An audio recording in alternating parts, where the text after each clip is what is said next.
Sure, it may be Wakanda forever, but what happens when Wakanda only lasts for, like, what, 2.5 hours or so? Let's review that. Tears. Spoiler free. Tears.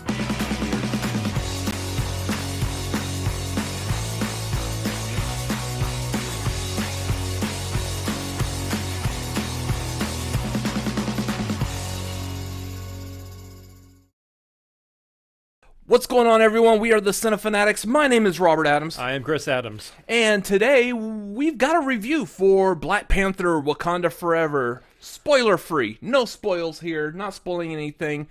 Except we will spoil the fact that just tears are a-flowing from this movie. Which is odd because he doesn't cry about anything ever. Yeah, so for full transparency, like, I know, like, sitting in the movie theater, I heard you, like, starting to sniffle there at the beginning. First of all, like, I will say, this movie gets you coming and going as far as the tears go. You should absolutely be prepared when you go in here. You're going to get emotional right off rip. Yeah. So I heard you, like, doing the sniffling type of thing, and, like, I was starting to tear up. My eyes were getting a little heavy there. Yeah. It was more towards the end is when I noticed there was some precipitation coming from my eyelids. There was a specific moment at the beginning where I was like, oh my god, and I just completely lost it. And the entire theater was silent. Yeah. The theater was silent. There was no sound at all from the movie at all. Like, it was really, like, one of the best, like, just a funeral, an honoring of a person in a movie form, and it was fantastic. The way that they handled it, I just loved it. Kind of tearing up thinking about it. I mean, if you guys watched our trailer reaction to this movie, I mean, you automatically saw, like, of the two of us, I'm probably the more emotional one, but I definitely... It's the same level of emotion from that trailer that I was feeling going into this movie. This movie is exactly what I expected it to be. Yeah, absolutely. From beginning to end, this movie played out exactly as I was expecting.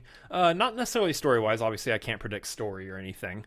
But just the tone of the movie and how it felt going throughout is what I was thinking the movie was going to be. It's what I wanted the movie to be. And I absolutely loved this movie. I'll tell you right now, this is my second favorite movie of Phase 4. And I know a lot of people have their thoughts and their feelings about Phase 4, Marvel's falling off. It's all BS. I liked every single movie in Phase 4, maybe Love and Thunder. They all added something. They all had something to add. Yeah. In the fact that Phase 4, and you were saying this earlier, Phase 4 was kind of recuperating from Thanos. Yeah, so, it's a rebuild. This whole phase should be a rebuilding phase, and this movie specifically felt like a rebuilding phase piece, just because of the nature of the story of the movie. You know, obviously T'Challa has passed, and then in real life we know we have the passing of Chadwick Boseman, so it feels like this movie was made to be a rebuilding of something, a reestablishing, not just of, you know, the Black Panther mantle or Wakanda, but just to get back into the swing of things in this world, and how this world is adjusting and has adjusted throughout Phase 4 to people coming back from Thanos' snap.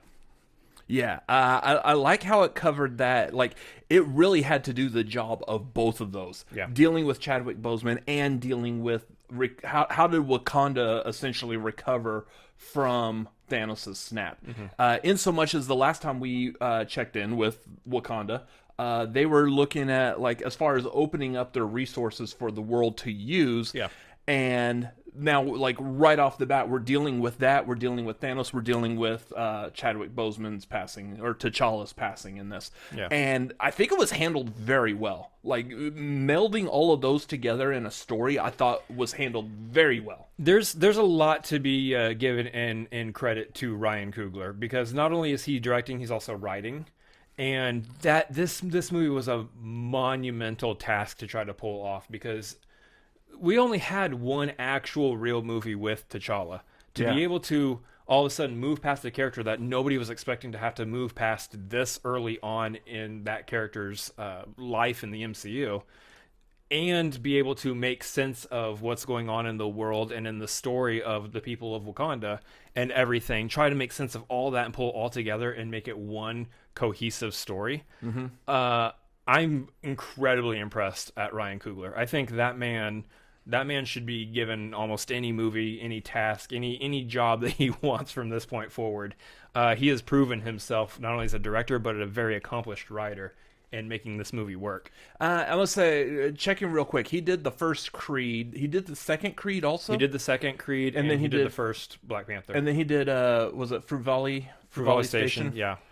Which I still haven't seen that, and I really, now I'm really wanting to go check that out, because that's also a movie that stars Michael B. Jordan from Creed and the first Black Panther. Yeah. So I'm really interested in following his career with great interest. Yeah. It's a Star Wars reference. Yeah. It doesn't fit here. No, but I mean, I feel like you have to say it. If you say that phrase, you have to follow it up with the actual reference. Yeah. Look, I'm still really emotional over this movie.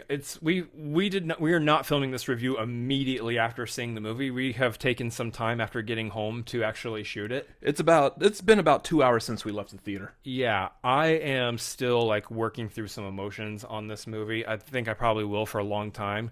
I think it will take a second viewing, which I probably will do when this movie hits Disney Plus. Immediately, that night. that night will probably be a Wakanda Forever rewatch.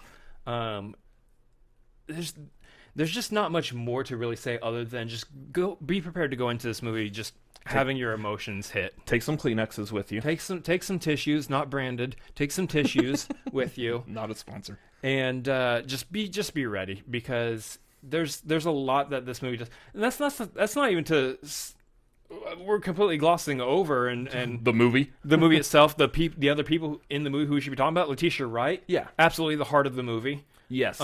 She obviously stepped up into the lead character role and is fantastic. Tina Huerta as Namor. I love what they did with him. Everything that they did with Namor was one of those characters, knowing the comic books, I was like, I don't know how they're going to translate this on the screen. Yeah. You're going to have a guy that is flying around with stupid, little fairy wings on his ankles. That's going to look fucking stupid. No, it works, and it worked very well. They made it, they somehow, some way, they're able to make that feel very realistic and plausible. I like that they went the a cultural route with him. I don't know if that's actually the correct term, but they went that, the Hispanic, Mayan, the roots. Yeah, they went that direction, when in the comic he was just Atlantean. White. He was just Atlantean, so whatever race that people could be in that section of underwater, I guess. Yeah. In the comics, his name is Namor McKenzie. His real last name is McKenzie. They don't reference that in this movie. That makes him sound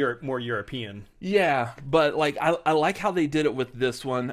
There's no mentioning of him being referred to as the Submariner, which again, kind of the same thing. I thought that would be kind of ridiculous, but overall, just how he played his character was great. Mm-hmm. Exactly what I was expecting Namor in a live-action big screen role to act like, to sound like.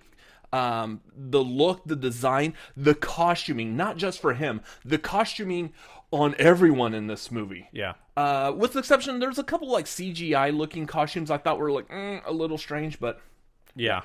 And then there's two other characters that need to be mentioned. Obviously, this is our introduction to Riri Williams, who we'll see in Ironheart on a Disney Plus show. Fantastic introduction to her character. I'm looking very much forward to seeing more of her and seeing her Disney Plus show. Yeah, kind of the spiritual successor to Iron Man, essentially. And then Queen Ramonda. We know from the trailer Angela Bassett was not coming to play this time. I am queen of the most powerful nation in the world, and my entire family is gone. Have I not given everything? No.